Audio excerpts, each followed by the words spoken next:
దేవుడే మంచి లేత ప్రాయంలో, యవ్వన ప్రాయంలో తన గొర్రె పిల్లని, తన కుమారుని తీసుకెళ్లి వాళ్ళకి ఇష్టం వచ్చినట్టుగా చేయడానికి అప్పగించేసినాడు. మన కుమారుల్ని మనం అయితే అప్పగిస్తామా? దేవుని మందిరంలో పరిచర్య చేయడానికి అప్పగించడానికి కాదు. ఏంటంటే వచ్చిన వాళ్ళందరికీ పరిచర్య చేయాలా, మా కొడుకు వీళ్ళందరికీ ప్లేట్లు తీయాలా, గ్లాసులు తీయాలా? ఒక ఆయన అన్నాడు, అలాంటి చర్చిలో వాళ్ళు తింటే ఎంగిల్ ప్లేట్లు తీయాలా నా కొడుకులని, వాళ్ళ కొడుకుల మందిరానికి కూడా రానికుండా చేశారు. ఆ రోజున ప్రభువైన యేసుక్రీస్తు ఆఖరి రాత్రి భోజనానికి కూర్చున్న వారందరిలో 12 మందిని చూశాడంట. 12 మందిలో తనను మోసగించిన యూదా ఇస్కరియోతు కూడా కూర్చొని ఉన్నాడు. ఆయనకి తెలుసు వీడు నన్ను అప్పగింపబోతున్నాడని.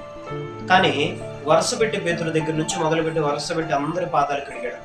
పాదాలు ఎలాగనంటే పళ్ళెములో పెట్టున్న పాదాలని ప్రభు చేతికి తీసుకొని, వారి కాళ్ళని ప్రభు చేతికి తీసుకొని, ఆ పాదాల మీద నీళ్లు పోసి చేత్తో తుడిసి ఒక తువాలు తీసుకుని మరలా పాదముతో సహా పైన కింద ఆ అరికాలతో సహా మొత్తం అన్ని తువాలతో తుడిసి 12 మంది పాదాలు కడిగాడు.